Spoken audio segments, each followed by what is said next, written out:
समाज सेवी या फिर पांकी विधानसभा का विधायक के उम्मीदवार या फिर किसी पार्टी के तरफ से आए हुए उम्मीदवार या फिर सिर्फ समाज सेवा के मंशा से किस वजह से आप पांकी विधानसभा में आए हुए हैं?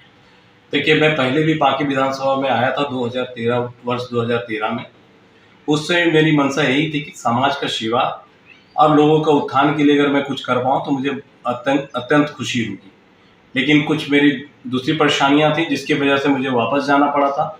लेकिन इस बार मैं आया हूं कि अच्छी तरह से यहाँ के समाज का सेवा करूं, यहाँ के लोगों के उत्थान के लिए अगर मैं कुछ कर पाऊँ तो मुझे बहुत खुशी होगी।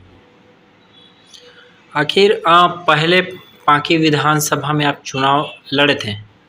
नहीं, मैं पहले कभी नहीं लड़ा हूँ। ये पहली बार मैं आया हूँ चुनाव लड़ने के लिए। और इस बार अगर जनता का प्यार मुझे मिलता है, जनता का साथ मुझे मिलता है, उनका विश्वास मिलता है तो मैं ज़रूर लड़ूंगा। किन मुद्दों के साथ चुनाव में आ रहे हैं? देखिए, आपने बहुत अच्छा प्रश्न पूछा है। बेसिकली पांकी विधानसभा ही लोग सब पूछ रहे हैं कि आखिर पांकी विधानसभा ही क्यों?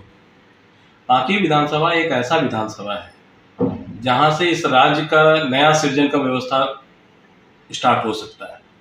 यहाँ जो बदहाली है, यहाँ जो परेशानियां हैं, ये काफ़ी काल से लोग जूझ रहे हैं उससे। मैं उन सब चीज़ों को करने का एक प्रयास करूँगा कि हमें कैसे यहाँ पे सिंचाई सुविधा को उपलब्ध कराया जाए।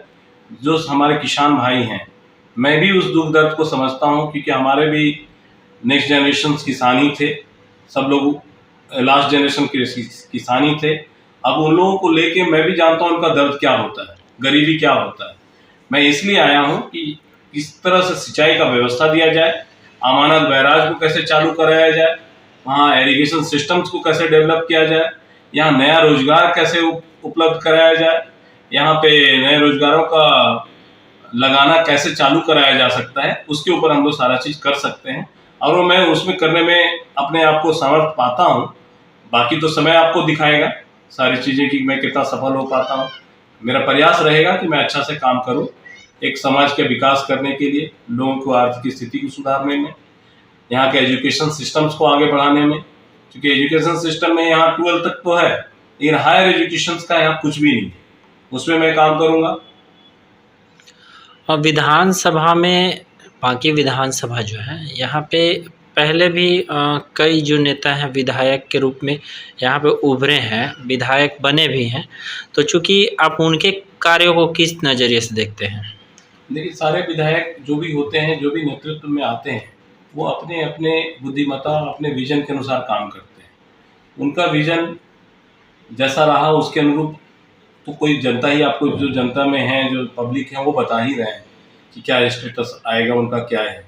मैं अपने काम के बारे में बोलूँगा, मैं किसी के बारे में टीका टिप्पणी नहीं करूँगा उनके कार्यों को लेकर। मैं सिर्फ अपने कार्यों को विषय में आपको बोलूँगा। आपने कहा कि मैं किसान के लिए कुछ व्यवस्था करूँगा, जैसे कोई किसी तरह का कोई विकास का कार्य नहीं, कुछ उसके लिए व्यवस्था नहीं की जाती है। देखिए, मैं आपके माध्यम से ये भी करना सुनिश्चित करूँगा कि मैं जब करूँगा, अगर मैं चुन के आता हूँ या मुझे अगर चुना जाता है तो मैं सारा पावर पंचायत के साथ में ही डाइल्यूट करके रखूँगा। पंचायत ही जो कमेटी रहेगी और प्रखंड कमेटी, वही मेन होगा जो पूरा पावर को, मैं एक मैनेजमेंट के रूप में काम करूँगा, मैनेजर के रूप में ही काम करूँगा। मैं कोई विधायक बन के उसका पावर एंजॉय करने के लिए नहीं आ रहा हूँ, सुविधा लेने के लिए नहीं आ रहा हूँ। मैं सारा चीज़ मैंने देखा है ऑलरेडी। सब चीज़ों मैं यहाँ सिर्फ काम करने के लिए आऊँगा और वो पंचायत के लेवल से सारा काम होगा, ताकि मेरा कमिटमेंट मेरा नहीं रहेगा, वो पंचायत कमेटी का भी कमिटमेंट होगा कि भाई वो उनको वो डेवलपर वो भी चुन के ही आते हैं सारे लोग। जब मैं जिस तरह चुना जाता हूँ वही वोटर उनके भी हैं। जो मुद्दाएं हैं उनको लाके मैं किस तरह सॉल्व करूँगा, वो हम लोग प्लानिंग करेंगे, एक बजट बनाएंगे साल का साल, और उस तरह से हम लोग काम करेंगे जैसे इंडस्ट्री चलता है। देखिए कैसे काम होता है। भाई, सबसे बड़ी बात है कि वादे तो सभी करते हैं, लेकिन जनता जो है वो विश्वास कैसे करे कि आपके ऊपर आखिर क्यों विश्वास करे और कैसे करे? क्योंकि सभी जितने भी लोग आते हैं, कहीं ना कहीं कुछ न कुछ जनता जो होते हैं हमेशा देखा जाता है कि आधे से अच्छे तो आधे से बुरे रहते हैं, कोई भी नेता हो। तो आपके ऊपर कैसे विश्वास करें लोग? देखिए, पहले भी 2007-8 का कार्यकाल देख लीजिए, जब मधुपुरा जी पूर्व सीएम थे, जिनके साथ मेरा नाम जुड़ा और इतना हम लोग बदनाम, उस समय ही आपका सबसे ज़्यादा काम हुआ देश में। विकास हुआ, पुल पुलिया का बनना, रोडों का विकास होना, आपका विद्युतीकरण होना, जिसमें केस भी हुआ था, उसमें भी मैं अभी भी एक्यूज्ड हूँ। विद्युतीकरण जो आपका आया 2007-8 में ही पलामू में पूरा विद्युतीकरण हुआ है। सारे लोग, जबकि इतना अच्छा काम हुआ, सब हुआ, उसके बावजूद भी अपोजिशन ने फंसाने के लिए मधुपुरा को मेरा नाम का भी उपयोग किया।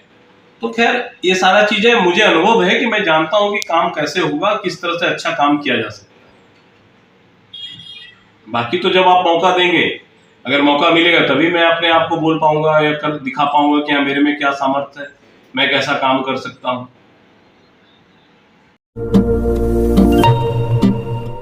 जब लोग कहते थे सोने के आभूषण में कभी पारदर्शिता नहीं हो सकती, लेकिन आज 100% वापसी का भरोसा सोना महल से ले रहे हैं। हमने करके दिखाया। लोगों को विश्वास नहीं था कि सोने चांदी के आभूषण कभी ईएमआई पर ले सकते हैं, लेकिन आज हमारे सभी ब्रांच में लोग अपने मनपसंद जेवर ईएमआई पर ले रहे हैं। हमने करके दिखाया। असंभव वाली चीज, सोने के आभूषण की बुकिंग के बाद अगर भाव कम हो जाते हैं तो ज्वेलर्स कम हुआ भाव देने से घबराते थे, लेकिन आज सोना महल से लोग अपने गहने की बुकिंग के बाद भाव कम होने पर कम हुआ रेट ही ले रहे हैं। हमने करके दिखाया। जब लोग डायमंड ज्वेलरी ज्यादा दाम सोचकर नहीं ले पाते थे, आज हमारे शोरूम में 6,000 रुपए से शुरू डायमंड प्रोडक्ट ले रहे हैं। हर घर में हमारे डायमंड ज्वेलरी को काफी पसंद किया जा रहा है। मिडिल क्लास ग्राहक भी हमारे डायमंड ज्वेलरी से अपने शौकों को पूरा कर रहे हैं। हमने करके दिखाया। यूं ही नहीं सोना महल ग्राहकों की पहली पसंद, हमने करके दिखाया। सोना महल, विश्वास परंपरा का।